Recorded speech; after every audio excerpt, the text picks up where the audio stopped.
Hello everyone, स्वागत है आप सभी का मेरे यूट्यूब चैनल में। मैं हूँ खुशी कुमारी। आज हम बात करने वाले हिस्ट्री 12 से चैप्टर 2 राजा, किसान और नगर के बारे में। इसमें हम जानेंगे आरंभिक राज्य और अर्थव्यवस्था के बारे में, जो 600 ईसा पूर्व से 600 ईस्वी तक का है।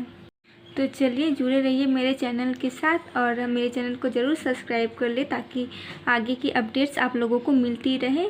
तो चलिए देखते हैं क्या क्या है इस चैप्टर में। तो चलिए कुछ शॉर्ट क्वेश्चन देख लेते हैं।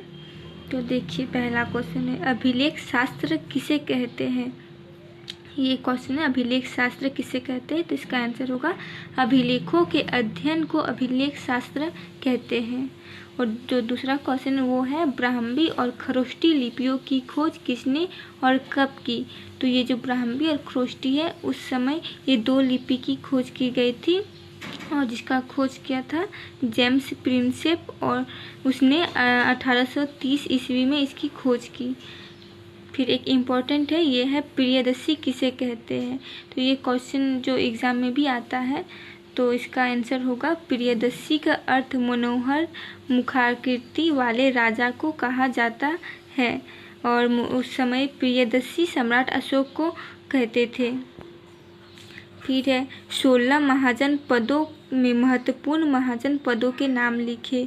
तो 16 महाजन पदों में कुछ महत्वपूर्ण महाजन पद है, जिसमें से होगा वज्जी, मगध, कौशल, कुरु, पांचाल, गांधार और अवंती।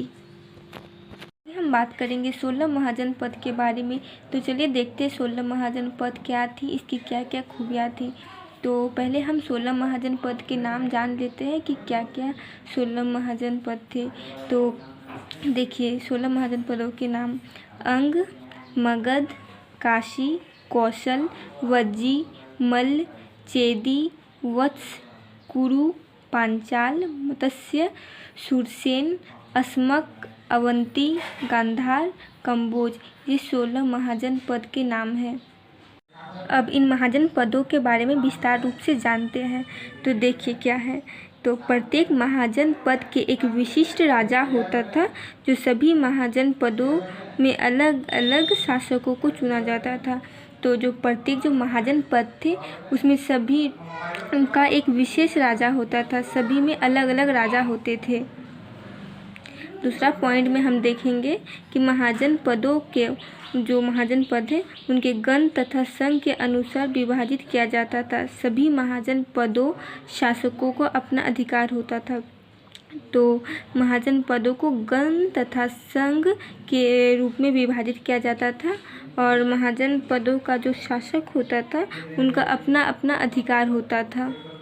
का पॉइंट देखते हैं आगे है कि महाजन पदों के देखरेख के लिए किसी विशिष्ट व्यक्ति को चुना जाता था, जिसका चुनाव राजा द्वारा किया जाता था। देखिए, महाजन पद जो होते थे, इतना बड़ा क्षेत्र को जो देखभाल करेगा उसे राजा द्वारा चुना जाता था, क्योंकि कोई भी आम व्यक्ति इसकी देखरेख नहीं कर सकते। इसीलिए एक विशिष्ट व्यक्ति का चुनाव होता था और उसको भी राजा के भांति ही माना जाता था।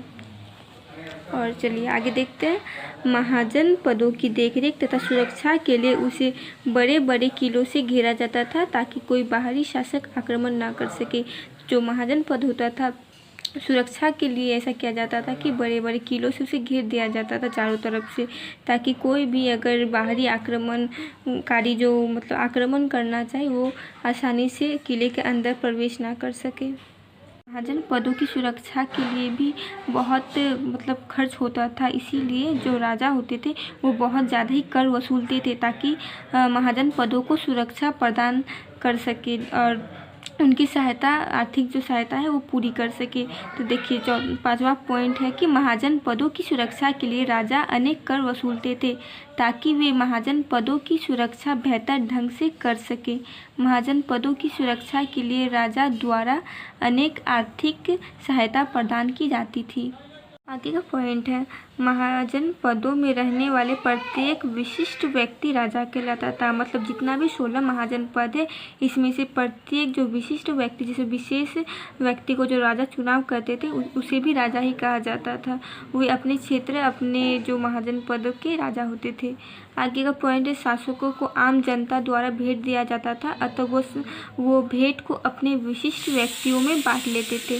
तो जो जनता द्वारा राजा को जो भेंट दिया जाता था वो अब जो विशिष्ट व्यक्ति होते थे, मतलब जो राजा जिसका चुनाव करते थे, सभी महाजन पदों के विशिष्ट व्यक्ति, वो आपस में वो भेंट को बांट लेते थे। आगे का पॉइंट है, मौर्य काल में उन राजाओं को वेतन दिया जाता था जो 1200 पन होता था। वार्षिक रूप में 1200 पन के रूप में उन्हें वेतन दिया जाता था। आगे देखते हैं, राजाओं द्वारा महाजन पदों के शासकों को अधिक से अधिक आर्थिक सहायता प्रदान की जाती थी ताकि वो अपने और अपने प्रांतों की देखभाल बेहतर ढंग से कर सके। तो देखिए, किसी भी प्रांत की देखभाल के लिए आर्थिक सहायता करनी पड़ेगी तो बहुत अधिक मात्रा में करते थे, ताकि जो ये होते थे, जो शासक होते थे, उसका अपनी भी आर्थिक स्थिति ठीक रहे और प्रांत की भी देखभाल बेहतर ढंग से कर सके। और जो लास्ट पॉइंट है वो है, महाजन पदों के शासकों को दिनार के रूप में मुद्रा दी जाती थी। तो जो मुद्रा जो शासकों को दी जाती थी वो दिनार के रूप में दी जाती थी।